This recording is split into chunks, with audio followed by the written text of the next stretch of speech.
right? And that affected my overall performance. So I joined one of the coachings for maths, but the teacher was relatively new to that field, and our coverage was not like there was still a lot of things to do. And by the end of prelims, I felt that my maths preparation was still there was still a lot to do. So I couldn't manage my time better between prelims and mains. I had to redo the entire math syllabus, and I had to cover, in fact, the entire notes by myself. And so that is not a very good time when we look at prelims and mains. That time should be practical. The time should optimally be only for covering our answer writing practice and for practicing our math solutions for writing tests basically. So my first attempt was a bit of a disaster from that perspective. Even though my maths marks were good, my interview marks were also quite good at 193, but my GS was quite below par. I got 330 in all GS combined, 330 out of 1000, which is absolutely below par. If you get that sort of marks, no matter how much maths or interview you do, you cannot pull that up. So that was source of a lot of learnings for me, and I tried to implement those in my second attempt. And my second attempt, I can very clearly see the differences. To start with, even before the prelims, my math syllabus was well done. I had covered the syllabus very well. I practiced a little bit. So that meant that once the prelims was over, the only thing I had to do from a maths perspective was solving papers. And based on the paper feedback, I would revise the topics that I was weak at. This meant I could really free up my time for GS. So my typical day, I'm talking about the period between prelims and mains for my second attempt. My typical day would be solving half a test in the morning. That would take around 1.5 hours. My analysis of that, and based on that, a bit of revision of what I needed to do for maths. So by 12 o'clock or 1 o'clock in the day, my maths preparation that was it for my maths for that day. And I could focus the rest of the time exclusively for GS and essay. Apart from this, on the weekends, I used to write full length tests based on a test series. I had joined IMS at that point, and that was it. Because my maths was done, I had the confidence that I could get by with it based on my current progress. I could really give time for GS. I think that was one of my key differences versus the first attempt. In the first attempt, I think I wrote around 10 GS tests between prelims and mains. And I mean, almost anybody will tell you that 10 tests are really not enough to identify your mistakes and improve in general studies. So when I contrast that to my second attempt, I had 12 tests of Shankar. I had 6, 7 tests of ethics from Lukman IS. I also wrote a bunch of open tests. So overall, that was well above 25 tests that I wrote exclusively between prelims and mains. And I think overall my second attempt therefore really got better because I had revised maths more. I had more practice. So in my second attempt, I am expecting 330 in the vicinity of 330, which is a good improvement from 303 from last year. But more importantly, I feel my GS is a little better in my command. Even the test series that I wrote for the preparation, I was getting around 95 out of 250 in the Shankar test series, and that was in the top five. They typically don't give higher than 98 or 100 marks in their test series. So I would say my GS studies were finally looking good. So that is the main difference I have. And now that I'm now again with the lockdown, we have more time at our hand, and this has allowed me to again for my third attempt. I have finished my math syllabus. I've gone through the notes. I've done the problem solving to the point that I'm again ready to solve problems from tomorrow if needed. And along with that, I am writing answers for mains. So now when prelims gets over, I'll be ready to write full length tests for maths. I'll be ready to write full length tests for general studies. So from my perspective, a good target for any UPSC aspirant would be to absolutely finish maths by the time prelims is over, so that once prelims is over and we switch into the prelims mains territory, we can absolutely look at only the tests, look at what areas we're lacking and work on that, and give the majority of time for GS, because for us that really is a problem. So that is basically my story. Uh, Apart from this, if I'm talking about maths as an optional, I think maths is a very fun optional. For those of us, for those of you who have an intuition of how maths works, if you can visualize how things are, maths can be really fun. It can be a bit of a stress buster. You are essentially solving puzzles. And I think most of us will agree that solving puzzles can be fun. Further on, to add a cherry on that, maths becomes the most scoring option if you can look at everything else. Just to give an example, Kanishk Kataria, 2 years back, he got a mind-boggling 361 in maths alone. While in any other option, if you get 320, you're doing very, very good. So that itself, maths can offer you an edge of 30 to 40 marks, which can cushion your rest of the papers. Even if your GS is slightly below par, you can still pick it up. Not like mine. 330 was way below par, but it can give you that cushion to lift your rest of the performance up. And it can also provide a break because as we have seen that to any of you who's been preparing for a while, you've seen that GS can be a little bit monotonous, a little bit of focus on mugging things up. So from that perspective, maths is a very good thing. However, at the same time, maths has its own cons. It has its own challenges. For anybody who does not have a maths background, this can be tricky. You cannot build a maths aptitude in a year or 2 years. Building the aptitude, the intuition. I'm not talking about the knowledge. I'm not talking about the graduation level syllabus. I'm just talking about a comfort in maths that you can visualize what the different concepts are. You can really think of it intuitively instead of just knowing what it is. So if you have that intuition, maths is really good. If not, it can be challenging to pick up soon.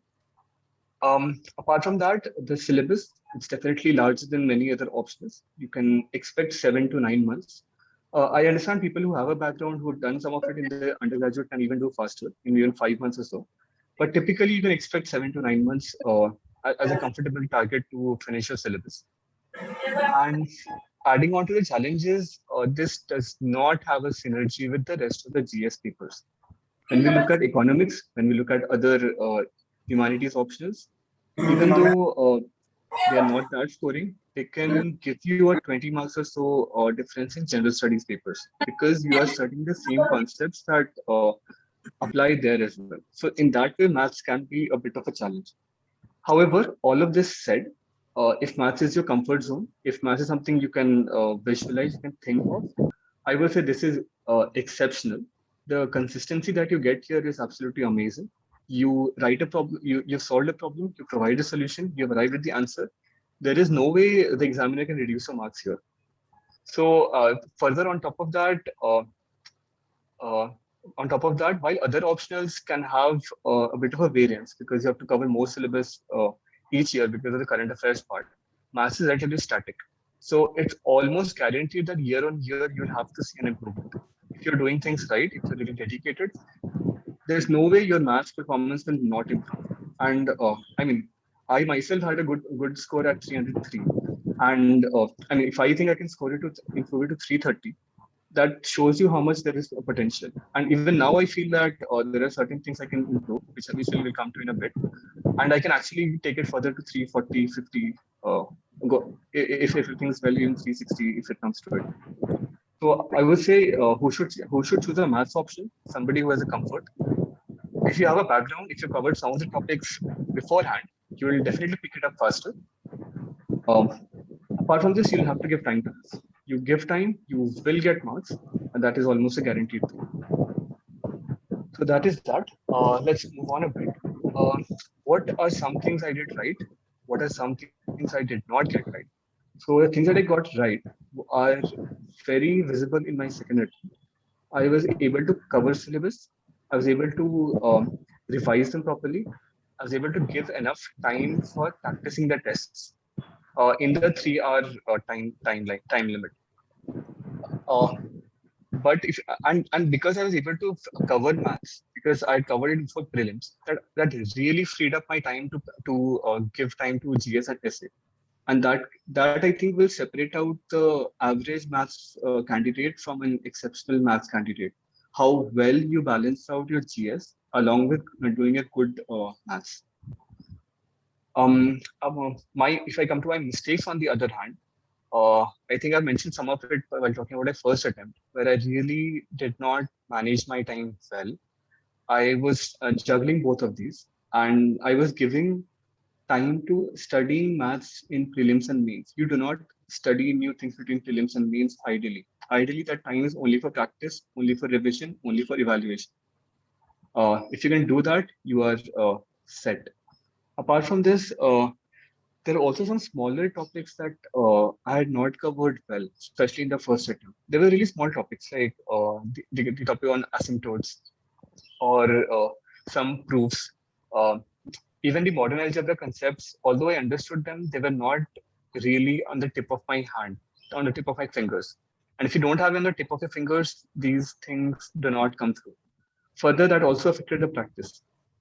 In the second attempt, on the other hand, I was able to practice like anything. I had joined one test series, which I did religiously. Apart from this, like I said, the test series were on weekends. So every Saturday or Sunday, sometimes both. I would write full length tests. I would get the evaluation later and study them. On the rest of the day, on the weekdays, I would pick up a previous test series, or I would pick up previous year questions. I would solve half a paper daily on a religious basis, solving till the end. That practice is something that really got me comfortable with finishing the paper in time, and especially in paper one, because paper two will come to the analysis in a bit, but paper two is slightly lengthy, slightly uncertain. Paper one is something you can very easily finish in 2 hours 40, 2 hours 50 minutes if you are comfortable with the subjects.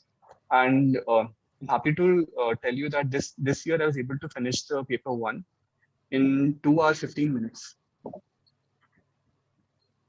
So that is a level of comfort you can develop with paper one. Paper two still remains tricky.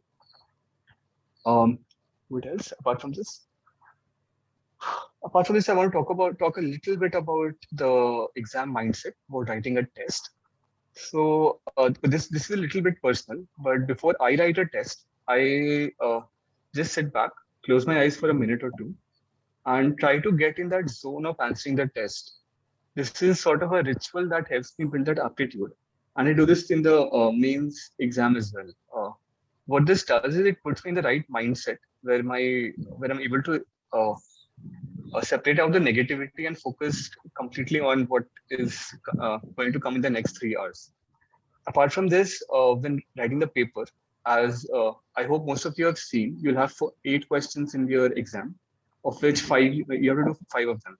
So you really have to make a choice based on what your areas of expertise are and what is not. For example, I know that my fluid is not very well. While I can attempt the mandatory 10 markers, I really struggle to do the 15 and 20 markers that sometimes come. So for me, question 8 of paper 2 is absolutely off. It's almost never going to happen for me. Similarly, my analytic geometry, especially the latter topics on generators of hyperboloid, etc., those are not my comfort zone. If I have to do it, I might do it, but I will otherwise keep them off. So again, paper one, question 3 or question 4, one of these two is not going to be my forte. So accordingly, you have to make your choice on where you want to give your time, and you have to use the time well. Uh, Apart from this is one more small thing, calculation mistakes, which is rather common. Talk to some of my friends as well, and this is something almost everybody seems to be struggling with. Something even Kanishk sir said he was struggling with, and this is something I was struggling with a lot as well. In that open test that I wrote for Aryabhatta Ashram, I performed quite well based on my expectations, but my marks were not that great. And the major reason was in both the papers, I had 5 to 6 calculation mistakes. And that absolutely brings down your score. So I really think it's worth it to spend some time, say 10 minutes or so at the end of the paper, going back on your previous questions, identifying what steps you've taken and verifying it. If possible, alternately. using intuition. So that will really give you the confidence that if you can use that time to fix, say, 2 or 3 mistakes, that itself is 20, 30 marks, which you probably will not be able to do in a new question, because the question that are left will be the ones you are not comfortable with. So there's no guarantee that you can use that 10 marks, 10 minutes or 15 minutes to solve new questions. But if you can fix 2 or 3 of your mistakes, that can really fix your score. And this is something I really like. वो हिंदी में कहते हैं ना, गांठ बांध लिया. Yeah, I absolutely had to do. So I spent the time paper one, spent the time paper two this time, and I was quite satisfied that I was able to fix 2 to 3 mistakes in both of them. That's 20, 30 marks in each of them. And and at the end of it, when I verified the answers and solutions, I actually did not make any calculation mistakes this year. So I'm like a little bit proud of that with my attempt. Apart from this, about the test series, I think a test series is very, very important. I mean, I cannot stress how important that is, because typically when we study a topic, we'll study the concept, we'll get to the questions, and normally it's laid out sequentially. So let's say if it is real analysis, we're talking about convergence of a series. You'll see D'Alembert's ratio test, Rabi's test, Gauss test. There'll be questions on each of them, just following that in your notes or your books, whatever you're following. This will mean that you're already told that what method you have to apply, and you don't have to actually think about it. But this thinking is what is important in the exam. Because in the exam, you'll not see which method is going to be applied. You have to take that decision based in a matter of seconds or even minutes, depending on how much time there is, and do it there. So a test series really exposes you to the environment. It prepares you, and it also, I think, helps you manage your emotions, because once you have written say 10, 20, 25, however many tests, your mind knows what zone it is to end up in. Your mind knows what emotional state to expect and how to move ahead. Otherwise, you might end up feeling that oh shit, this is such a huge stake exam, or these 3 years are going to be so important, when those are the absolute last thoughts that should be on your mind. Your mind should be absolutely focused. There's something called tunnel vision, that you're only looking at the light at the end of the tunnel. That's the only thing you should be focused on. So that is the mindset you want to end up in the exam. And having a test series will mean that you have that comfort ready. Apart from this, it also provides an external check to your progress. When you are writing tests yourself, or when you are solving questions yours, it's very easy to justify that, oh, I made this mistake because I thought this is not really my fault. But when you have an external check, an external audit, so to say, that will ensure that it's a transparent assessment of your performance, and you can measure it by the rest of the candidates. That was it a tough paper, was it an easier paper, and so on. So I really think a test series is very important. To the point that I would say, if possible, if you are feeling comfortable, apart from having a test series, you should also solve more papers based on your comfort level. Like I said, in my second attempt, while having a test series on the weekends, I was able to solve test series on the weekdays as well. That really helped me with the confidence, really helped me with the coverage, and that I think was a crucial factor in my performance in the exam. Um, Apart from this, there's also a question of notes versus books. And while this can be a bit of a personal choice, because a lot of people feel more comfortable reading books, I think that if you want to cover books for each other topic, that will end up taking a lot of your time. And a lot of these topics are not fully relevant for UPSC. My honest advice would be to cover from some collection of notes. I did it from IMS, but you can also refer Mahit or Sir's notes from Aryabhatta. And if you feel that there's a topic in which you're not comfortable and you want to read up further, pick up selectively, identify the book that is relevant to it. There's a lot of lists online, even Mahit or Sir can guide you on that. And I would say use the book selectively and wisely to augment your preparation, while your main preparation should be from notes. This is based on my experience. Apart from this, scaling factor. So as you know, maths has a scaling factor. And while there is no clear consensus on what the scaling factor should be, or what it is, we understand that it varies between 0.7 to 0.8. And it's usually slightly higher in paper one, meaning your marks in paper one get reduced more than the marks in paper two. because paper 2 is usually tougher. To give an example, I correctly attempted around 390 marks in my first attempt. That 390 came down to 303. So if you check that, that is around, I think, 70 something. Uh, that's around 0.8.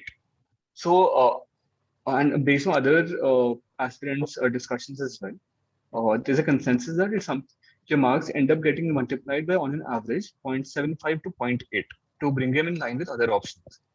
So something like 350 is absolutely top of the charts, but a 320 or 330 is absolutely doable if you are sincere. So I don't think it's something we should be scared of. It's not something in our hand anyway. But if you perform well, if your target should anyway be the number of correct attempts, the number of marks that you correctly attempted for, because that is in your hand. So last year my attempt was 390. This year have attempted 435 around, and hopefully it will be 480 or something this year if it comes to it. So that I think is far better metric of your success and something that you can target from your end. Because I understand that many coachings will reduce your marks by 1 or 2 or so in the name of scaling, which I wouldn't call scientific. A better understanding is just to look at how many marks you correctly attempted, and use that to target higher marks attempt. What else?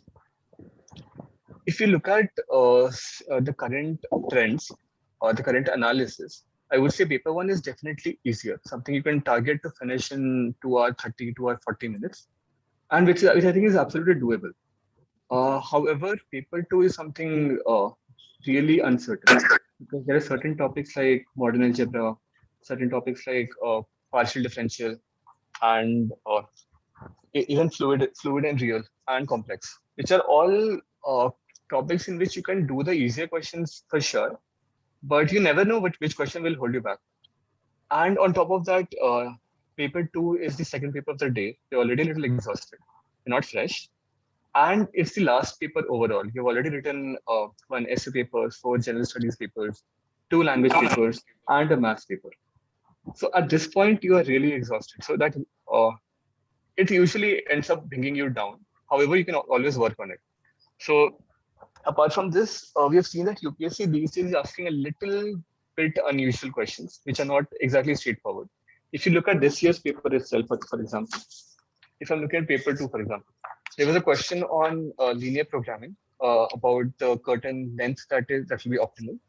There was even the modern algebra question here on a proof of PID.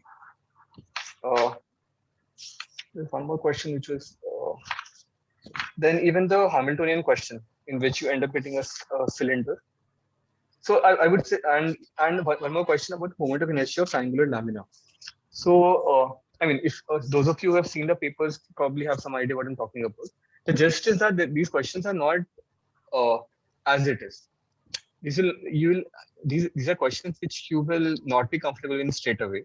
You'll have to give some time to realize what exactly is going on, and this can be slightly tricky. So this only reinforces our understanding that do not practice just questions. Like, do not just practice the questions that are given in the test papers, etc. Try to understand exactly what is going on. If your concepts are fully within you, if you really understand what is going on, you'll be able to apply them even if you get a slightly unusual question. You'll be able to solve them if you understand exactly what is going on. However, if you are directed primarily by your intuition about what questions you can solve and what you cannot, you might not be able to solve them. So it really becomes important to have that intuition, that understanding of the different concepts, your ability to visualize them, to really make sense of them. I think that's where the fun and magic of maths really lies. So that is again something I want to like really stress upon. Um, that is more or less what I had from my side. Uh, yeah, there's one more thing about the role of a coaching. I think a good coaching can really help in your preparation. A bad coaching can waste your time. That said, there are certain topics which are relatively difficult to understand and visualize. especially when I look at modern algebra, when I look at fluid dynamics, when I look at complex analysis. These are these are topics that we normally have not studied beforehand, and these are topics which will be hard to build intuition upon. If possible, I would really recommend picking up a coaching module for that, joining up a video or however, because they'll help you. They might help you understand those topics better. And even my first attempt when I joined a coaching, my positive takeaways were that I was the first topic that was covered was modern algebra, and I still am grateful that I joined the coaching just for that because my understanding of modern is quite better because of the time spent there. So, just to reiterate, if you can selectively do these modules with difficult topics, it would help. Otherwise, your the approach has to be driven by your energy, your momentum. You have to be owner of your progress. You have to be the owner of your uh, studies. This applies just as well to general studies. You have to become the owner of your preparation. You have to become independent. You have to become Atmanirbhar, as the PM said. Uh, so once you reach that stage, where you're able to monitor your progress, you're able to drive your studies. That's where you ideally want to be. Mm, that's all I had. Uh, it, one last thing before we open the floor to questions. The level of depth, the depth of your note making. I think it's absolutely essential that you have a compilation of the important concepts, important formula, for either for revision or for quick flipping through it. Uh, Apart from that, based on your comfort level, based on your understanding, you can have deeper notes. For example, in modern, we can have the theorems along with the short outline of the proofs. So really, that will depend on your comfort level. But at the end of it, for example, I have three files. These are electronic files on Google Drive. The first one is paper one, the concepts, theorems, the proofs which are important, which I felt were important for me. Paper same for paper two. And third is a compilation of questions. I call them starred questions. These are questions which I believe I might get stuck in or have got stuck in the past. And if it comes up in the exam again, I'm not sure if I'll be able to solve it. So by having a compilation of these questions, um, I'll see them frequently when I flip through those pages, and that will, I'm quite sure that helps me to solve them in the exam. Uh, that's pretty much it. That's all I have. Uh, Sir, can you open the floor to questions now? Yeah, I will open it. Before that, I too have certain questions from my end. Okay, so may I ask you some of the questions? And as you say Absolutely, that sir. that in mathematics, even I emphasize that you have to be a master of that topic. How can you have to work on your own, because I always say that you need to sniff the questions, what is in the offing. Like this year, the question of moment of inertia, which I has Yes, given sir. my sheet and you have also done. So when I do a very in-depth research. I know the level of UPSC because I have been in this game for last 10 years or so, more than that. So I understand the experience, because no matter how brilliant you are, until unless you have not gone through how UPSC mindset is, because we can do after 5 or 6 or 7 years or so. So my point is that you can take the help of a good mentor. So I always keep the bar high. So in this, you have said you have found fluid dynamics a bit tough, but I have done my research. I have taught to many people who are very fresher.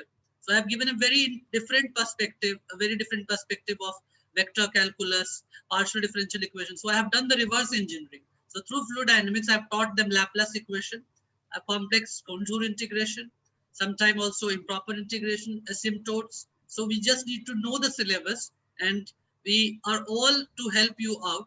So in that matter, I think I also emphasize on this sheets making, that every topic you should be able to uh, pinpoint to some 10 pages. So if you are able to do that, that means you have a good knowledge base. So my I submission. absolutely agree with that. In fact, it was your problem sheets that I referred to towards the end of my preparation in this attempt. And in fact, I want to bring it out to the rest of you as well. So his problem sheets are quite comprehensive, and they range quite well to the, I would say, the higher difficulties that UPSC can go to. I'll even go on to say that if you can solve the problem sheets, I solve especially for the difficult topics I was not comfortable with, like partial, like complex, etc. Partial, complex, real, and of course modern algebra. And if you can, so you can definitely use them as a benchmark that if you're able to solve these questions, you know that those topics are in your grasp. And apart from this, I had also referred Sir's open test for this year. And in fact, that was the open test that really opened my eyes to calculation mistakes because I'd done four or so calculation mistakes each of the papers, and it really hurt me. So that test was quite well made, and it really pushed me to find my flawed areas, and especially on my calculation mistakes. And one And more thing, Utkarsh, I would want you to reiterate or underscore is that many students do not write tests or they do not practice. They want to be in the comfort zone. So I was having one student last year. He was brilliant in all the topics. He was in the last attempt and he had physics options for few options. So he was the only one I found that he can do anything and everything under the sun, but he couldn't get through the mains. So there is a need to do hard work from student ends as well. Rather than wandering here and there, they need to work on themselves because lately he lamented that he came to me in the last attempt. So I understand and I know the pain of not getting through this examination. So I just want you to people make understand that they should come out of their comfort zone and really do those sheets. At least if they are very good, they can do the sheet on their own. And I always try to keep questions at par with UPSC and what UPSC will ask in future. So we keep doing research. Our tests and even classrooms are oriented so that we can give you a whole picture. I have divided 40 units paper 1, 38 units paper 2. So if anyone can do all those sheets, I am sure that they will go get the brilliant marks also because there are here and there slips. So there are a lot of errors. People make some mistake, calculation mistake they make. Some area they leave. Like you said, you leave fluid dynamics or conicoids. So we have the experience. I think people should also be able to judge what should be, how they should prepare. That selective study is very important. Because yes, if you sir. do not know your strength, like you are saying your strategy, because in paper 1 and paper 2, you have to have strategy. You told your strategy and everybody should have their own strategy. My Yes, sir. third question, yeah. So one thing I just wanted to bring up here, that practice that you mentioned is a very important. Uh, we see that, for example, linear algebra or even the simplex method, these are two topics which are pretty algorithmic. In that, you know what steps you have to follow. You just have to follow them iteratively and religiously. You'll get to the end.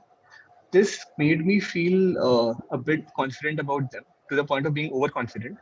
And in my first attempt, I was not able to solve two simple questions on simplex in the exam, and so that is just because of my comfort zone. Had I solved enough questions, had I practiced it enough, that would really have driven out that hesitation about how to proceed.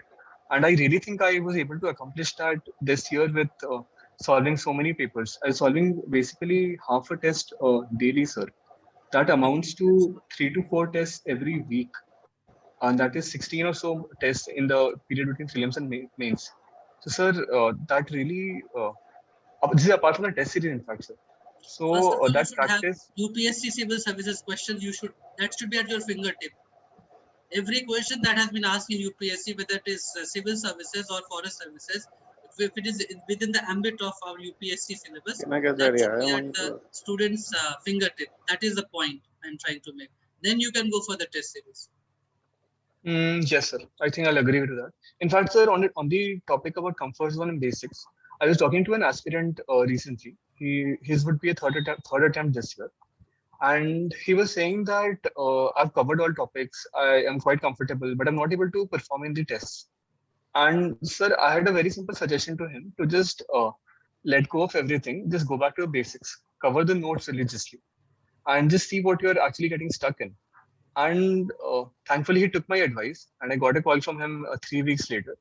And he said that there were so many small areas of discomfort that he had just ignored because admitting that mistake would be a sign of his weakness, and he didn't want to admit that I've not covered it well enough. So this is especially for those who have been here for 2 or 3 years or even more, those who think they've covered the syllabus.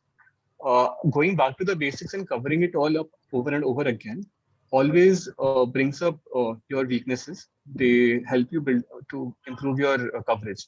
In fact, sir, even now, when I'm preparing for my third attempt, my maths preparation began with covering my notes. For example, I follow IMS notes. Sir.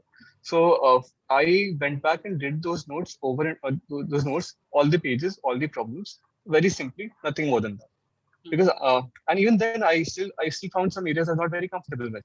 Some areas which I thought I knew, but then I just brushed it over.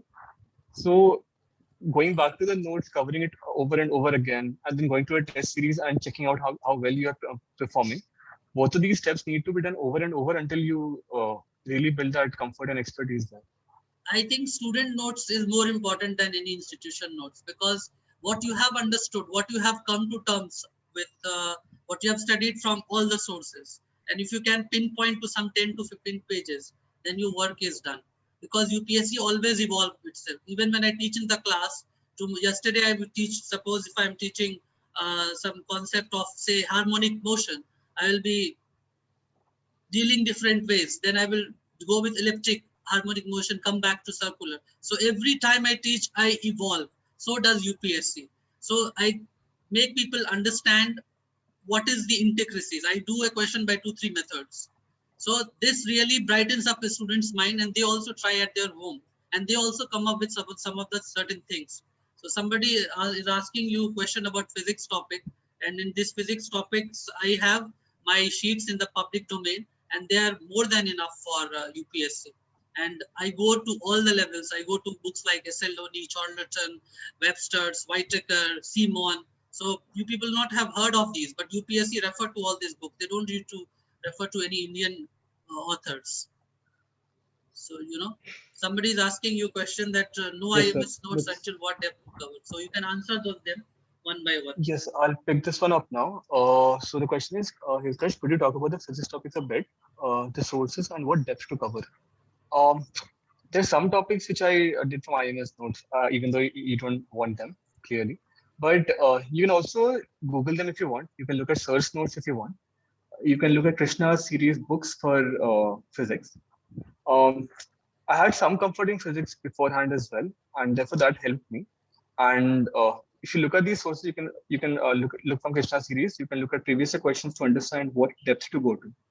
In fact, not just in physics, but in rest of maths and GS as well. You have to look at the previous questions to understand what depth UPSC goes to. That should be your benchmark of which topics are important, which is less important. And apart from this, I Googled for some concepts I could not understand. So I could not understand Hamiltonian well. I could not understand Lagrange well, the Lagrange function. So the Lagrangian, in fact.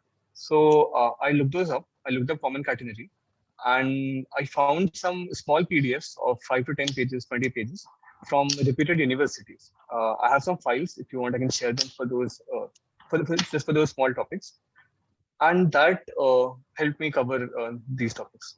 I hope that answers the question.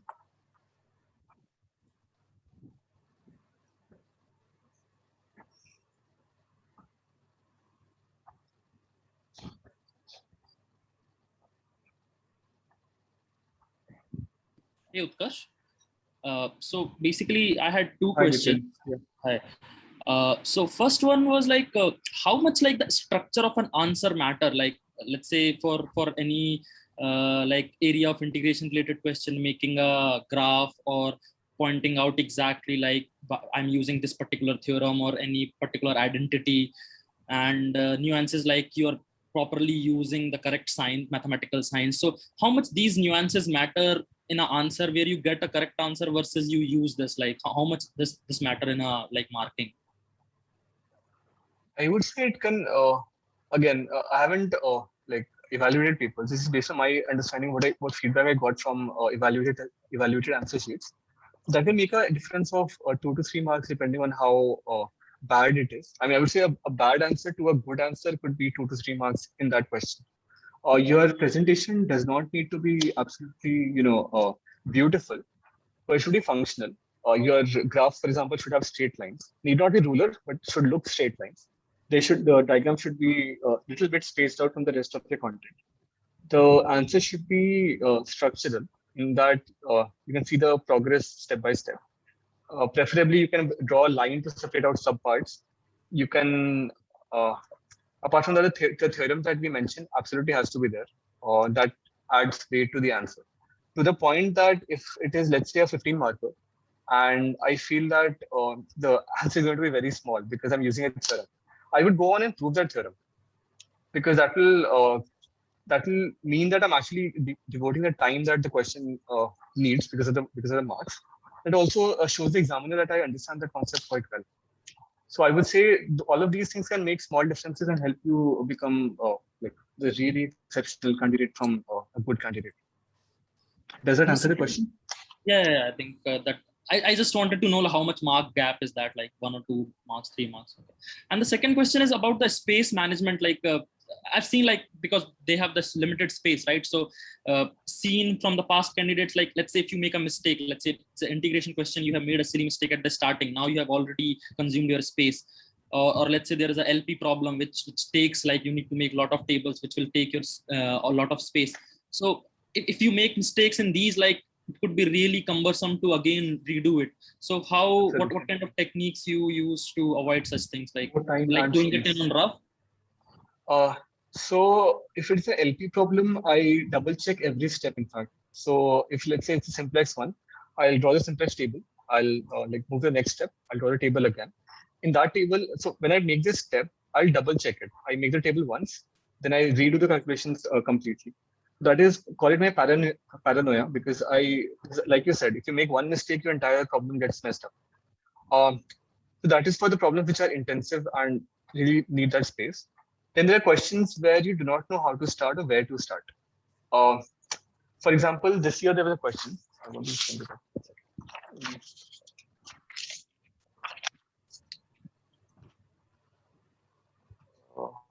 This question about Hamiltonian. It's question 6C of paper 2. That's a question which I absolutely had not seen. And it's a long one, it's 20 marker. But I had the time, so I solved it completely in the rough. And when it seemed like I was getting the answer, a good answer, that gave me the confidence to solve it in the space provided. Thanks, all. Suribhan is asking you that what was your correct attempt in 2019 in respective paper 1 and paper 2, and what was the score given by UPSC? Means you want to understand the factor. I'll have to go back and check exactly what the split was. Based on what I remember, my paper 2 was not great. So if I'm looking at my total attempt was 390. I would say maybe 180 or something was in paper 2, and it was 200 or 210 in paper 1. Okay. So what UPSC gave you? And eventually I got almost the same in both of them. I got 149 in paper 1, 153 in paper 2. So 180 in paper 2 became 153. 200, 210 in paper 1 became 149. So again, that is in line with our expectations that the paper 2 scaling is lower than paper 1. I think there are some more questions. Let's go. Yeah, a lot of people have messaged you. So the question on physics part is done. And there's a question about change in old and new IMS notes. I have not looked at the new IMS notes. They seem, all I can see is that the presentation is definitely better, but I've not looked at them. What I can vouch for definitely is the older notes, which have been my preparation. GS and maths balance. This is very crucial. I cannot overstress how important it is to balance them out, because unlike JEE, I think a lot of people here would have written JEE. Their maths is tricky. It's difficult. Here, I would not call maths difficult. If you have time, if you have practice, it's almost for sure you'll be able to solve a good number of questions. And 300 or so is, I would even say it's average for maths. Something like 330 or 320 is what we want to aspire for. However, doing this is not, getting 300 is not difficult, but balancing it out with GS is very difficult. Very difficult. In my first attempt, I was not able to find the balance. My GS was quite bad. I got 330. How to balance it out? You'll have to do it right from the beginning.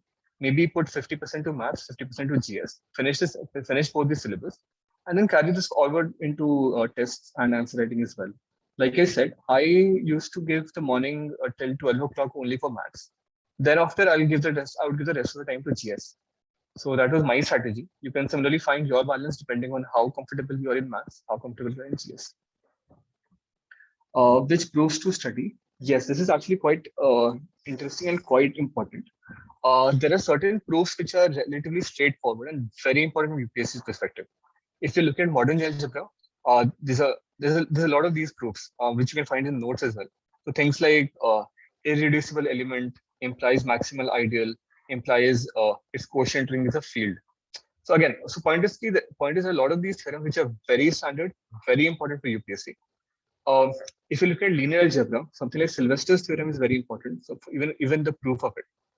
However, there are a lot of proofs, a lot of theorems which we are supposed to use as it is.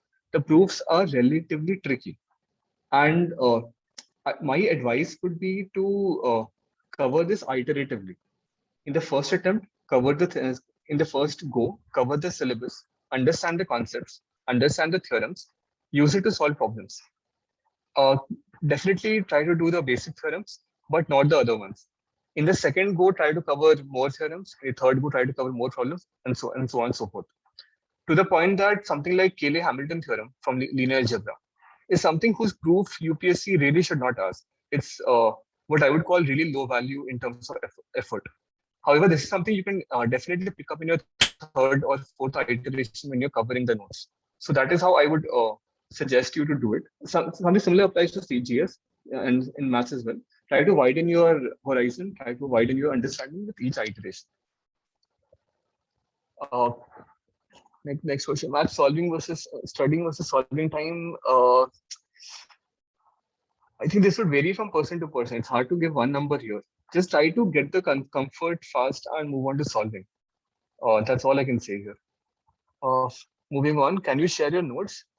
I can share my cheat sheet. I don't have dedicated notes. I've creation of important theorems, formula, proofs, etc. that I found relevant for me. I can share a PDF of that. I can share that with Sir here. So can circulate it to you guys later. How do you manage your maths option preparation before prelims? I could not manage it well before prelims in my first attempt. But ideally, how we would want to do it is finish the maths level for prelims, hopefully revise it as well. You want to be at the point where you're ready to attack test papers once prelims is over. I would say that's a very good place to be and a very good place to aspire for. I hope that answers the question. How to score 200 marks in paper 2, sir? It's very theoretic, sir, and the same top is confident getting higher marks paper 1. Paper 2 is getting higher marks, yes. Even I got 153 in the first attempt versus 149 in paper 1. But that is also because the scaling is low there. So like I said, my attempt itself was low in paper 2. But because the scaling is also like the reduction of marks is less in paper 2, it means you can get there. I am assuming you're asking me how to do 200 marks of correct attempt. Because getting 200 in 200 marks paper 2 will be quite difficult after scaling. So again, same thing. You cover the topics, you practice enough, you do the theorems, you build intuition, you practice over. You practice until you cannot get it right. So once you are there, I'm sure the marks will follow along with that. Just one second. This is dark. Light it up.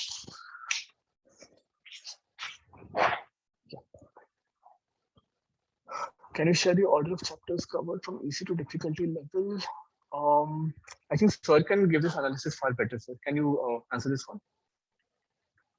You're muted, sir. Not unmute. Yeah. What is the question?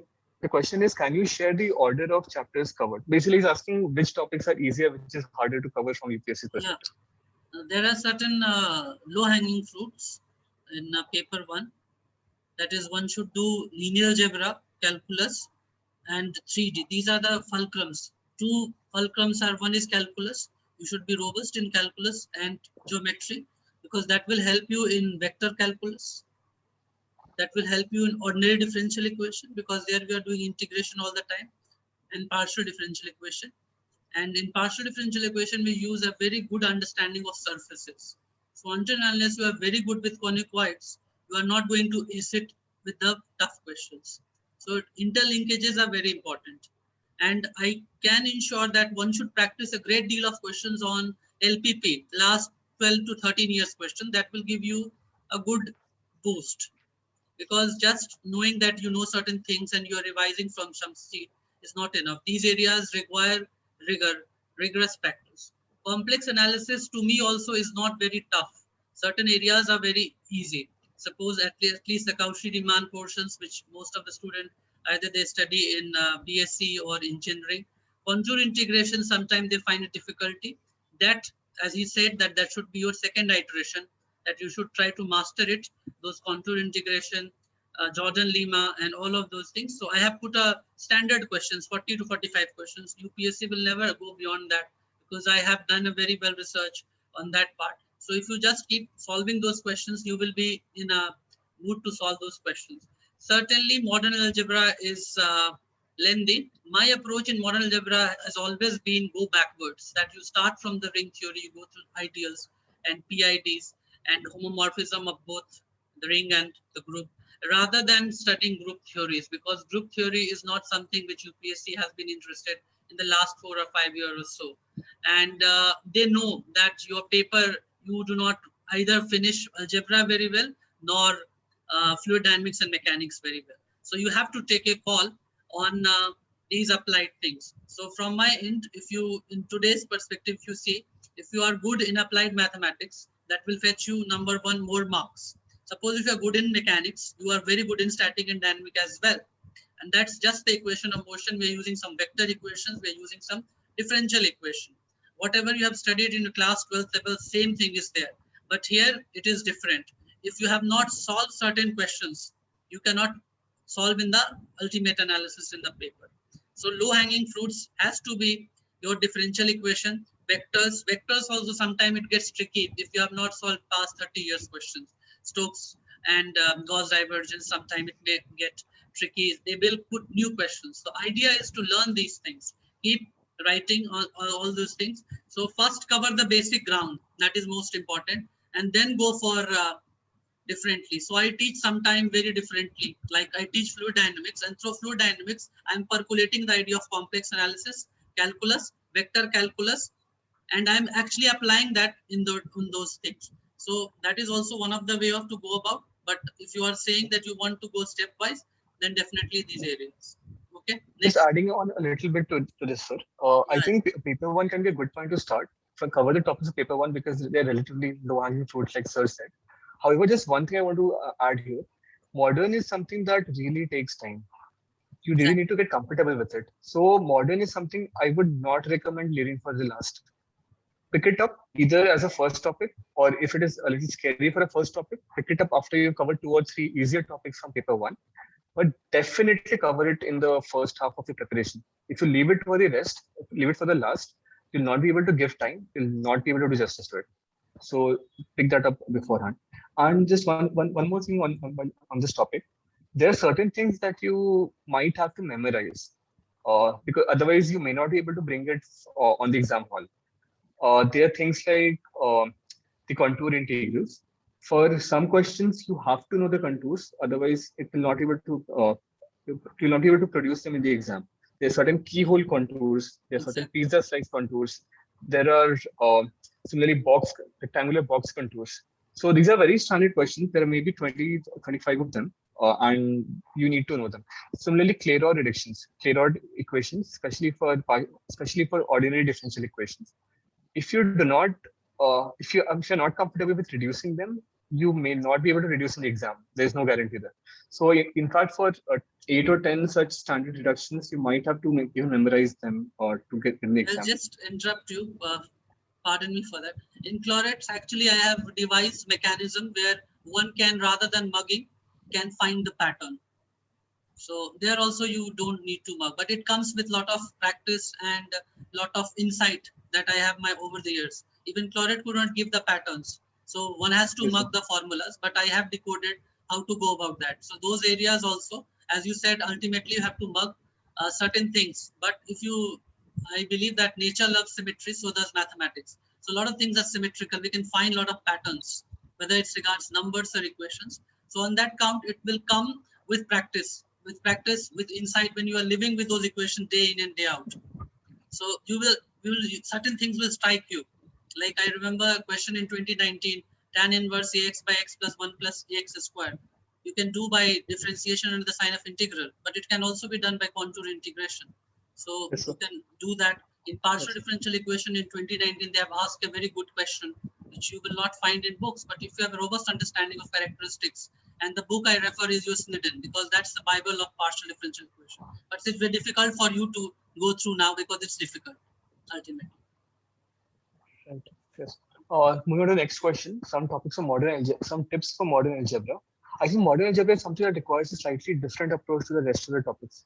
Here is a topic for which you have to be very comfortable with the theorems. You have to be very thorough with what exactly a theorem wants. For example, I'll have to recall exactly. So there are certain rules that apply for a CRU, commutative ring with unity. And the same rule does not apply for CR, commutative ring. My point is that you have to understand fully what ring has what theorems. And if you're not comfortable with that, you'll not be able to proceed. A good way of doing that is to get comfortable with the proofs, because with proofs and counter examples.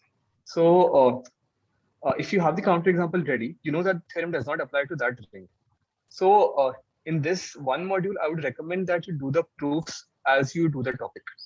That will help your understanding, that will help your concepts. And that in that way, modern is slightly different from the rest of the topics, where you can do the theorems, do the problems, move on, come back and do the proofs later. That is something that I don't think will apply for modern as such.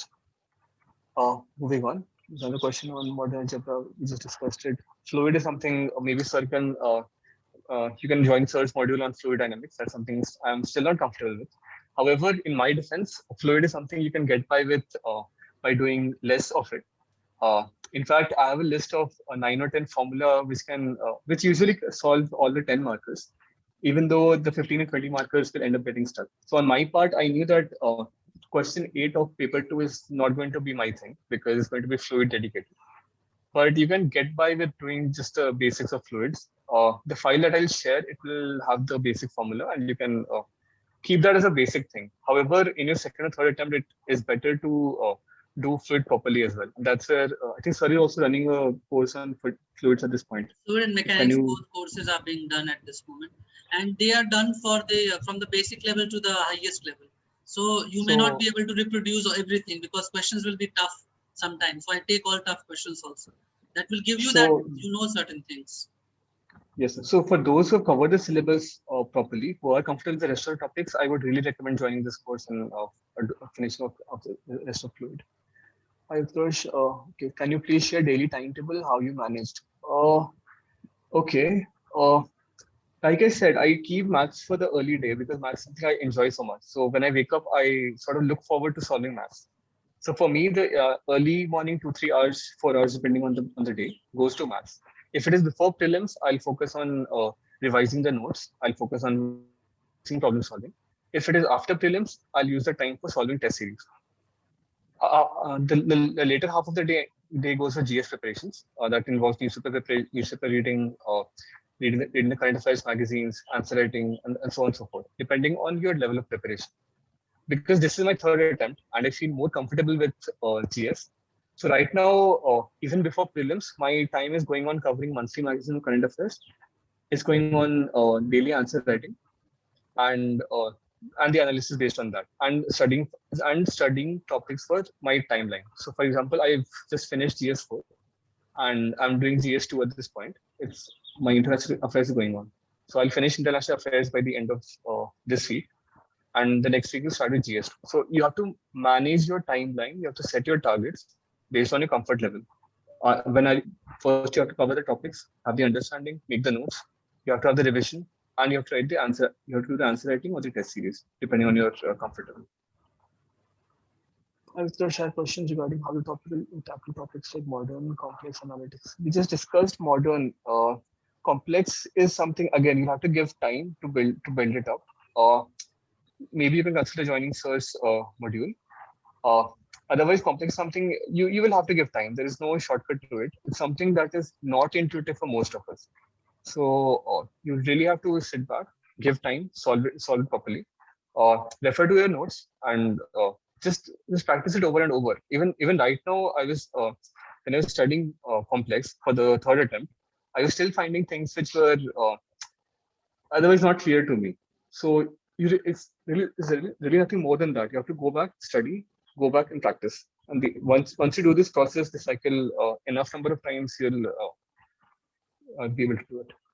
What's the right time to join a test series? A right time would be when you feel like your syllabus is decently covered, when you feel like you're able to solve problems.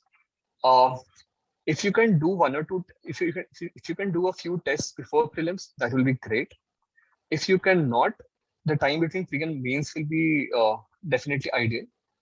Uh, is it necessary to complete whole syllabus for joining test series? You can complete along with test series. This can be personal. If you feel like you want to get confident in that topic, you can do it along with the preparation. But I think it's usually easier to finish the syllabus at your own speed to cover it up and then jump to test series and build at it. But that's just my preference. You can disagree on this. Can you give suggestions to college going students? Maths optional. There's nothing specific here. If you're the maths PSC student, you should be able to link what you're studying with the topics from UPSC maths. You should be able to look at previous year questions. You should be able to look at test series and move your preparation along with it. If you're a non-maths graduation, then you'll have to give more time to this. But at the same time, I have a general advice to college going students. Do not jump fully into UPSC preparation. If you are committed, start your preparation, get comfortable, do topics at your pace, but do not let go of your college experiences. College, in my opinion, offers a lot of options for leadership, a lot of competitions, a lot of exposure for your academics and other industrial activities. These are activities that will broaden your horizon as well. And if you're talking solely from UPSC perspective, it will help you build a DAF that can help in your interview. For example, right now I feel I have some points in my DAF in all of the categories. These points are there because I was able to give time to them in college life instead of studying for UPSC. If you are committed to UPSC, you can definitely start your preparation. And based on your comfort, you can scale it up, have small targets and so on. But do not use your college life solely on this. Use it for experiences as well. That will make you a better civil servant, in my opinion. What are the maximum marks if we write 200 marks in exam without scaling the average? So again, that is a scaling factor, right? So in the first paper, we expect it to be around 0.75. So 200 will come down to around 150 marks. In the second paper, it's around 0.8, around 0.8. So this will be around 160 marks. So if you're attempting 400, you can expect around 300 marks, which is in line with what I got this in my first attempt as well. My 390 came down to 303. What could be strategy of modern algebra? We've discussed this already. Hello, sir. Can you share formula sheet? I'll share it with sir, and sir can circulate in the group. So you have a Telegram group of. So you're muted. I do have a Telegram. So I'll share. Yeah, so you can join the group and sir can Rashmat is asking you that he has not cleared prelims and he is finding some difficulty with the maths. I'm sorry, sir. I didn't get the question. So he's saying, I'm not very comfortable with prelims falling on the border of cutoff or below.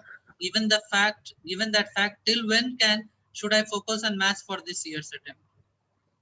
So he's on the borderline. See, border is very tricky. It's honestly, it's the most difficult decision to make in regard to when you want to switch from prelims to mains, because like you want to get enough in prelims that you're able to clear. But you don't want to end up at 150 or 160 marks in prelims because that effort is not worth it. So that's something you really have to take a call by yourself. In my first attempt, I was continuously on the borders. I was continuously getting around 95 to 100 or sometimes 105 in the test series. And for a comfort zone, you want to end up 110 plus. But then I had the faith that hopefully when the exam comes, I'll be able to deliver. And I got 108 or something in the final prelims. But that is because I got That's also because my point here is that prelims is very dicey. There is no guarantee here. Uh, you'll have to balance it out. So maybe if you are feeling stuck, you can give 3 months. Maybe you want to give July, August, and September for prelims. If you're feeling that you're comfortable, if you're getting, let's say, 100 plus, 105 plus, then you can give maybe 1.5 or 2 months for prelims going from now. So that is a call you have to make based on how comfortable you are. What else? I completed topic model chapter. After completing it, picked up PYQ, found that approx 90% questions are not doable to me. Is it normal for one who goes at his first revision? 90% is a bit high. A lot of the questions that UPSC asks, I would say there's maybe 40-60 split. That 60% questions are on the easier front, where you have understood the concepts, you should be able to solve them. 40% is something that you may or may not be able to solve. For example, this year's question number 1B. It's something I thought I had done modern properly, but I had no clue in the exam. So I quietly left that question and I moved on and finished the rest of the paper. My point is, there will be such questions, maybe it's 40% or so, that you will find difficulty solving. That does not mean you should ignore them. You should definitely do them. But if you are stuck at 90% questions, that is an indication that you have not understood the concept. That means you have not actually solved the problems that come, the examples that come with the concept. If you have solved them, you should be able to link them. Just spend some time identifying why you're not able to solve them, and if there's a theorem that you're not able to apply, and so on. So doing that exercise will help you here. That is the same exercise we do after a test series. That's the same exercise we do after prelims test, after a mains test, where we go back and we analyze. Okay, out of these questions, which I was not able to solve properly, is it because I did not know them? Is it because I did not understand the concept? Is it because I got scared in the exam? And each of these will have a each of these will have a different approach of solution. If it's something you have not covered, I think I'll be happy with that, because that means that you can cover it and improve it in the future. But if it is something you have covered and you're not able to solve, that is a point of worry. That means you have to go back and cover it properly. If it is something you were not able to, you got scared of, that is even more scary, because that indicates that you are panicking in the exam. And if you're panicking in the exam, that would mean that even comfortable questions could get stuck. So you need to find your zone find your zone. And this is where that technique I mentioned about meditation can come in. That before the exam, just take a minute, take 2 minutes, cool down, focus on the exam, and forget about the outside world for the next 3 hours. This might help. So what do you do when you're not able to solve a question and solutions are not available? Yes, there are a few avenues now. There are a few Telegram groups which are quite active. Even Sir is running a Telegram group on which you can ask questions. So in such groups, if you ask a question, I typically see a response within hours. Sometimes there may not be a response, and Maths Stack Exchange is a very good website for that. Just write it down. Maths Stack, STACK Exchange. It's a website where people come together to ask and answer questions. And typically, I've seen response to my question within an hour. So that is a very good way to get your doubt solved. But I would say the first avenue should be a Telegram group, because there are people there who most likely would have seen the question, who most likely would know your doubt and be able to help you out. Yes, so math syllabus taking more than 9 months to complete. Will it hamper my chances? It's obviously better if you cover it within 10 minutes, within 9 months. But depending on your comfort level, if it's taking you longer, please find your timetable. Please fix a timeline that, okay, these are 3 or 4 topics that remain for me, and I'll cover this topic in the next 2 weeks or the next 1 month. I'll cover this one in the next 2 weeks, and so on. If you have the timeline, try to adhere to it. If your discipline will come into picture here. Just one thing I want to highlight before taking up further questions. If you have other doubts, you can even ping me directly. I am active on Telegram. I'm active on the maths groups as well. And I'm putting down my account as well here.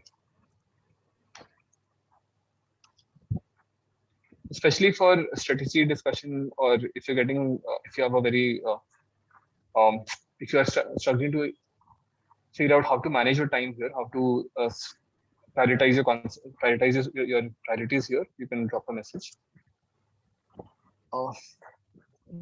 So modern algebra questions from which book are coming? Sir, maybe you can answer this one. Which books Yeah, are? definitely there are a lot of, like he said, there's ODE question asked from Rai Singhania. The question on Laplace transform, was it from Rai Singhania? No. UPSC doesn't pick from one book which you read. UPSC doesn't pick from the Indian authors.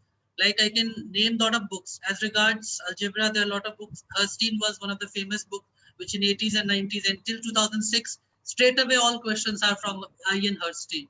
After that, not just Galilean you have to study, they take up from anywhere. They can take from MIT sheet, Harvard sheet. The fundamental thing is that your idea should be very clear, that whether you know your theorems and you're applying it right, learning experience, and you should know the heart and soul of what you have studied in modern algebra. Same goes with all the topics.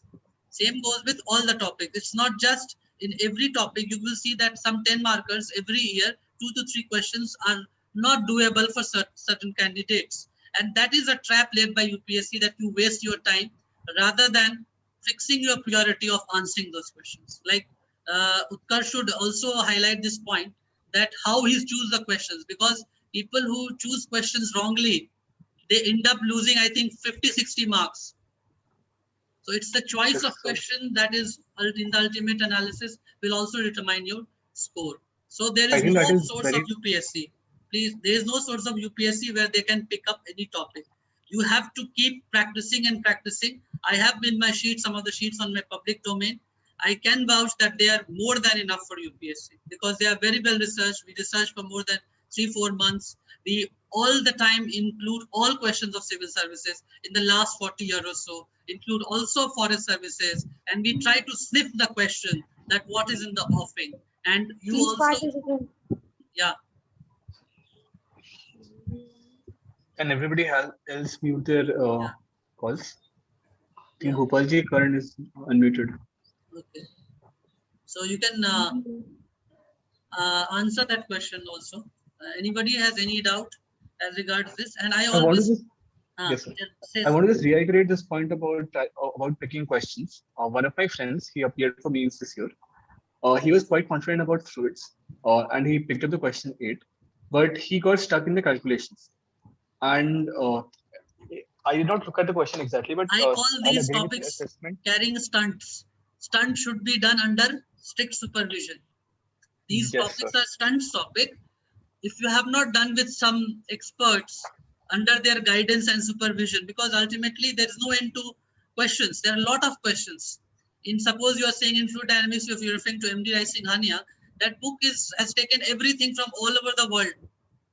But UPSC has its syllabus, its mandate is very clear. And they do ask from foreign author book.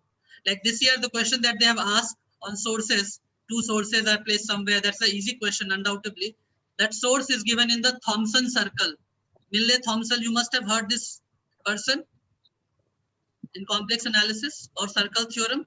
So due to that book has given. That book was written 200 years before. So there are certain classical books in each topics. So you do not have the time and energy to do all of that. So if you start reading more than what is required, then chances are that you may not get selected in the ultimate analysis. So idea is to do that, cover the basic ground, write test yourself, and practice is the buzzword, as I keep repeating. Yes, Utkarsh, you can add what you want to say. No, that's all. I didn't have any questions. Okay. So anybody has any question, they can ask. Are all questions answered? Are all questions answered? And I think many people are dreaming a bit that, oh, I'm good. I was good in school in mathematics. I can score 380, 390. Don't go by the numbers. Work hard, then only I think that is possible. And UPSC has its datum and level. You have to measure that level. For measuring that level, it takes time. As Utkarsh says, the time you spend with the topics, you become very good at it. I have demonstrated with fluids, mechanics, static, dynamic, all those things. So there is a phobia among students. In the first place, people do not try to learn by passion. That passion should also have some compassion. That is, it's not that you go from basic to the zenith. You have to it has to boil down to certain basic frameworks, वो अगर समझ नहीं है ना UPSC में कि कौन सा क्वेश्चन करना है, कौन से टॉपिक करने होते हैं, कितने दूर तक जाना है, तो chances are that you may get lost in this. Chances are very high because syllabus ज़्यादा है, syllabus is more, and you have to go with due diligence. You have to understand कि there is a unity on command in mathematics. Same calculus you are also using. Suppose there is a question on fluid dynamics on vectors.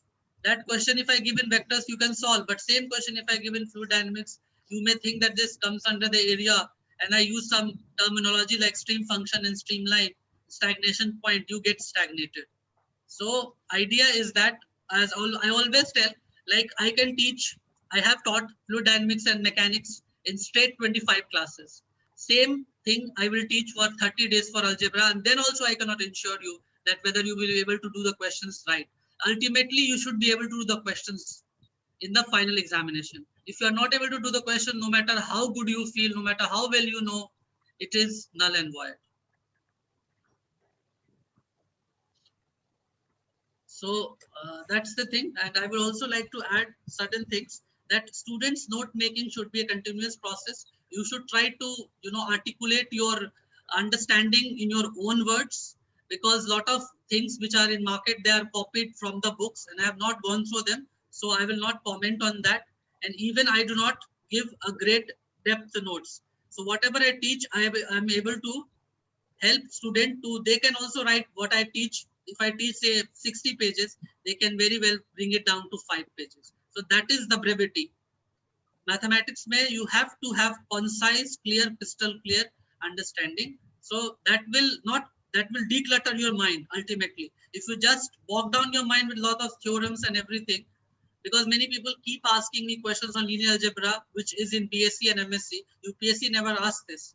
So you should have an understanding that what UPSC asks and what UPSC does not ask. Okay.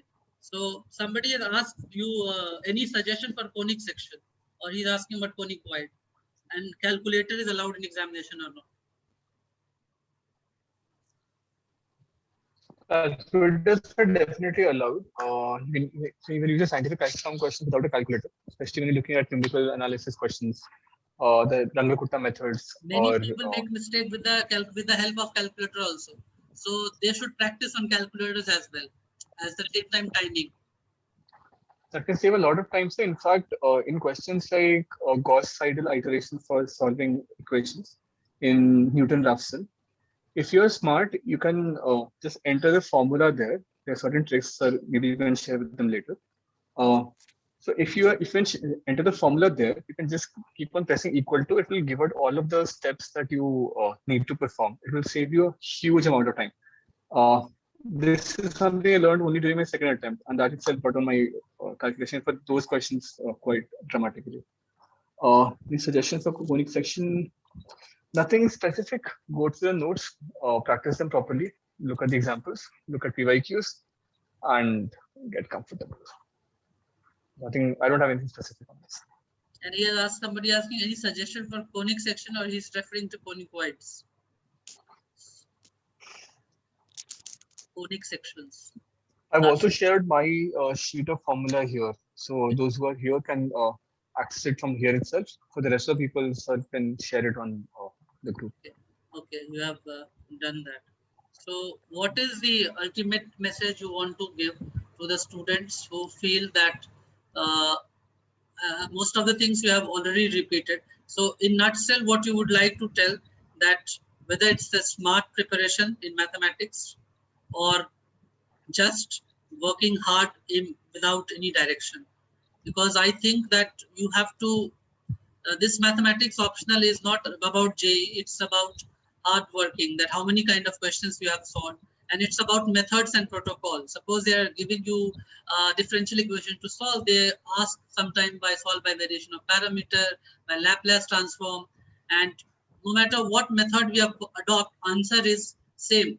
So answer verification technique and error reduction method also are some of the things I was able to tell on YouTube, and mostly I tell in my classroom programs. So that also, helps the student to reduce drastically their, errors. Yes, sir. Those things are very important.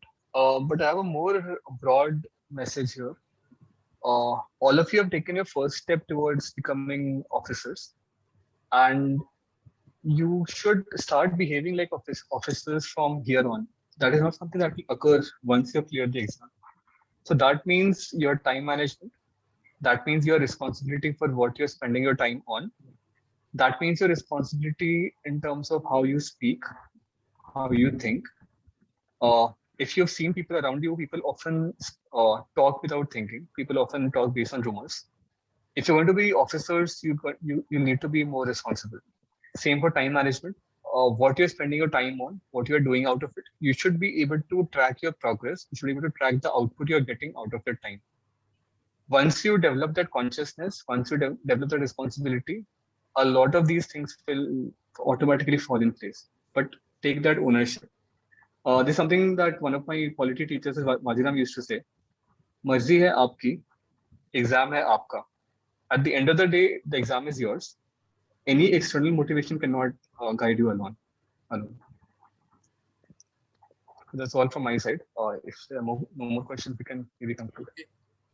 Or कोई question anybody want to ask? Sir, good evening, good afternoon, sir. Good afternoon. Yes, sir. I am in my 4th year of my college, and that means there are totally 1 year of my 1 year from here from the next attempt, sir, because I'm 4th year. Is that how much months is that enough for max preparation, sir? For I also prepare for the basic book, preferring also for NCRTs too after max preparation ending. Is it enough for 1 year for the preparation for giving the next prelims from next year? It really depends on your preparation level. If you have finished the NCRTs, like you said, you finish your NCRTs, right? No, sir, I am not finished NCRT, sir. I'm finishing my paper one off part, sir. Paper one, actually. I'm not I finished see. in NCRTs. See, normally I would say a 1 year of dedicated preparation is essential, but this is only a benchmark. People who are more comfortable or have more background can do it faster. Uh, but 1 year of dedicated prep for your first attempt and 7 to 9 months of maths preparation is what you can take as a benchmark. That should be enough for most people. But Baki, apart from that, there's one more thing I want to actually highlight here. Everybody comes in preparing only for one attempt. To some extent, even I did that. That you are completely set in your mind that okay, 1 year, one attempt, I'll get through, I'll get a top 100 rank, and so on. But you need to be wiser than that. Realistically, almost everybody here will end up taking at least one, maybe two, even more attempts. So keep that in mind. Don't rush. Be greedy for the long term. So don't lose your heart straight away if you do not clear pre or do not clear the exam in the first attempt. This is natural. This is statistically more likely. However, learn from that. Use the time wisely. Use your learning wisely. Don't let your attempt go to waste. If you improve based on your attempt, you'll definitely make it to the list eventually.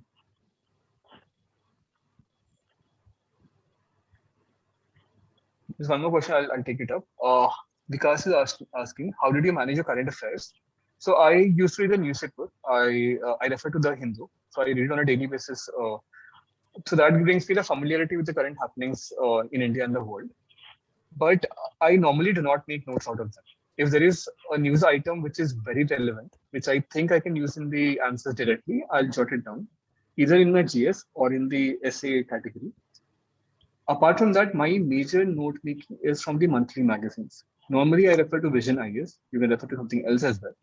But that magazine is something I'll properly digest.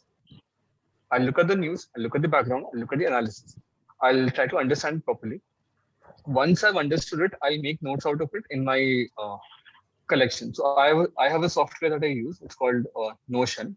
That is where all of my electronic notes are kept together. It has my notes, it has my snapshots, it has my images, etc., even the links, etc. So that is my place where I bring this in. But only that goes to my notes, which I have understood properly. My notes are not a space where I just dump whatever I found online, which I think I'll refer to in the future. The only things which are there are the things which I've understood, which are ready to be used in the exam.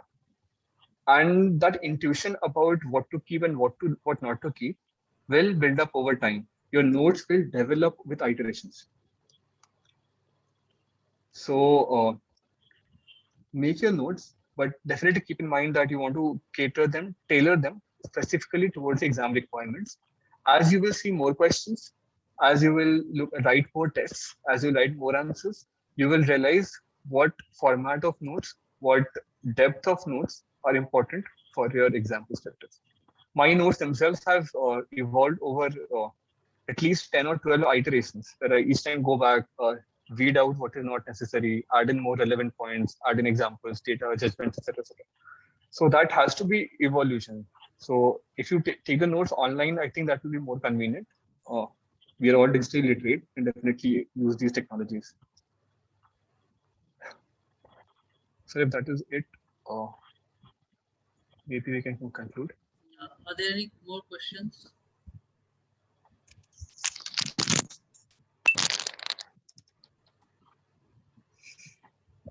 So what Aryabhat Ashram is trying to do, like Utkarsh has told you, the lot of things which really will help you to uh, develop more holistic approach towards mathematics and general studies also.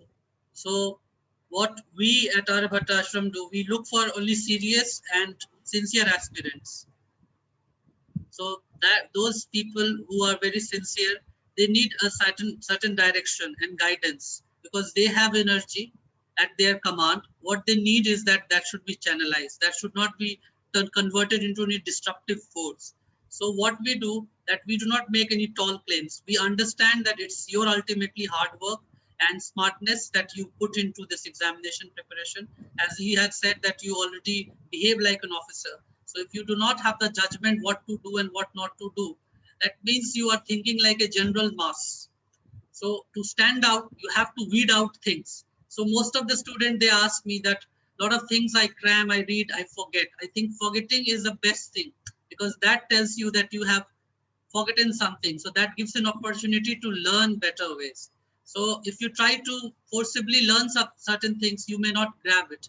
But if you try to just understand and understand in the right context, then you will be able to do justice to that. So in my sheets, there are 40 in the paper 1, paper 2, 38, around 40, you can say those 80 sheets. I put my heart and soul into that. It takes a lot of months to prepare that.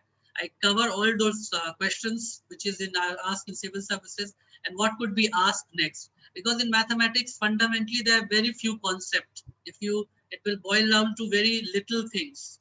If you will unite each of those topics, if you have a understanding about holistically applied mathematics and pure mathematics, you can describe it into two manifestations. So if you understand all of these, solve all those papers, and innovation is the buzzword. Innovation is the buzzword because UPSC will also innovate. So will other things. So understand this, that UPSC will innovate. So how you are going to manage that?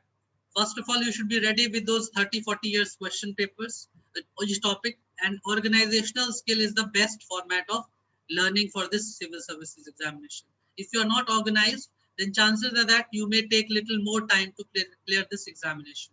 So for that end, whatever notes or whatever content is that is delivered in the class, and you have to just follow that, we can ensure that you will come out with flying colors in this examination.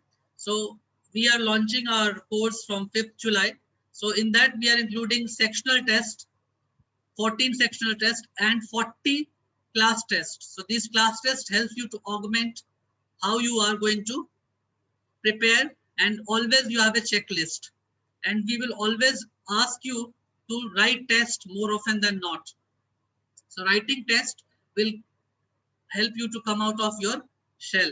So lot of things, we have been running module courses on physics topics like static and dynamic is going right now, and fluid dynamics and mechanics was done quite a many time. So these topics you can do very well, not a problem, but the idea is that you should cover the basics so well that you will be able to teach, understand all of these things. Okay, so this is how we come to the end of our session. I would like to thank all of you for giving a patient hearing, and I think most of your questions are asked by Utkarsh. So I will take your leave. If you have anything to say or ask, you can join our Telegram channel, and you can ask your doubts and questions, and we provide mentorship program and other things as well. That how we work with certain limited candidates who are very sincere, and we just try to help them so that they can score very well in their first and second attempt itself. And we know the truth of this examination. It demands hard work. It demands hard work in right direction under right guidance. So three things are essential: right knowledge, right faith, and right conduct, as has been the three jewels of Jainism. Here also, you must have knowledge. People are fearful because they do not have the adequate knowledge to write questions, to write examination. And you must have a faith in the teacher. So if you have faith, he will work extremely hard for you because he has taken the cudgel and responsibility to help you come out with flying colors. So it's his responsibility to help you out at every stage, because experience also matter a lot in this examination. Lot of things which you will come to realize in 1 or 2 or 3 attempts, that we can tell you from the right way, that this is how we do questions, this is how we verify answers, and how we can reduce errors. Because what happens, we are seeing you from outside, so we can pinpoint your mistake, but you are engaged in the activity of writing tests and learning. So for you, it is difficult to know your strengths and weaknesses. So we are here to help you out in all these endeavors. And I think that none of the topics is easy or tough, but thinking makes it so. So you think it is, you give time to all topics which you want to do, you have your priorities right. So normally I suggest people that in paper 1, you should cover conicoids, because there are only 30-40 questions. I have even put it in the public domain. Whereas in paper 2, do mechanics and fluid dynamics, because there are again 30-40 questions only. And I have given more than 70, 80 or 100 questions. So if you just do that with the conceptual clarity, you will be able to do good in examination.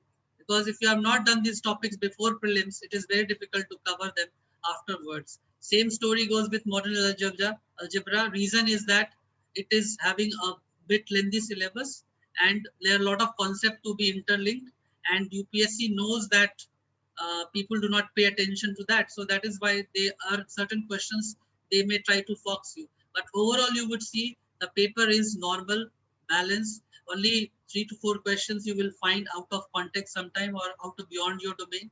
Otherwise, you can score very well. Okay, so we are helping you through the test series, which is sectional test series, and sectional test series help us to understand the pinpointed region where your gray areas are.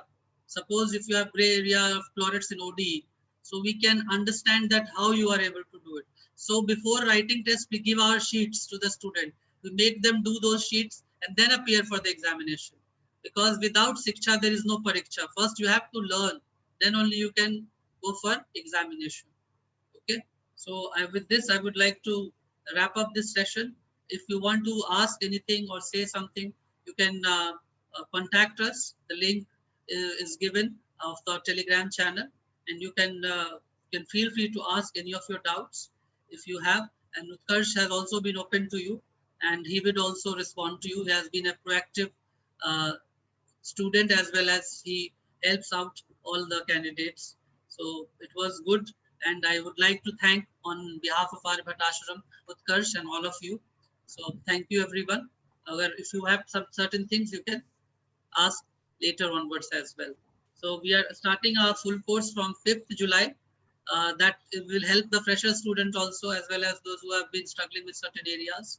And we have been running module courses also on the demand of student. We form a batch of around 20 students in all those in these tough topics, so-called tough topics, and students are able to understand the intricacies involved in each topics. So that is just a sort of musing for these topics.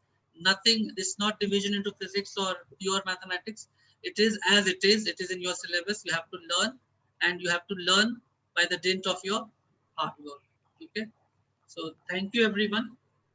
And you can Thank you always, so much for giving me the opportunity to speak here. So yeah, this was a pleasure for me. yeah. Thank you, Utkarsh. And I think you will also answer people asking doubts from your end. And I'm also open to all student, whatever doubt, whether it's regard mentorship program or it's about how one should go about it, because I can put my experience and understanding of this examination. And I think that all the topics can be mastered, but it will take 2 to 3 years under rigorous training. So we should not be idealists. We should be realist in this examination.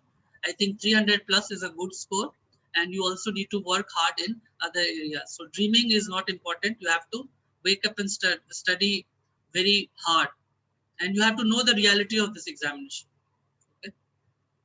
So with this, I would like to thank all of you who have been here. And in the future also, we'll try to conduct such sessions, such webinars, so that you can be benefit. You can have your doubts, and you know the reality of the paper. That what was the scaling factor, how UPSC set questions, and all of these things. So UPSC doesn't set questions from one particular book. They can ask from any book. Professors can pick from anywhere. So if you have a good understanding, conceptual understanding, you can go about it. So as he's told, he wake up in the morning and take up mathematics question. That's a very good positive outlook towards mathematics option, rather than cramming and feeling creepy about it after 1 or 2 years. So the more you love mathematics, the better your marks will be invariably. That is the ultimately uh, what we got it. So with this, I thank all of you. You can send back your comments. You can join our channel, ask us any question on, and you can reach out on my number also if you have any doubts. And Utkarsh will be also happy to answer your question. Thanks all. Welcome. I would like to welcome all for this. Okay. So with this, we end our session. Thank you once again.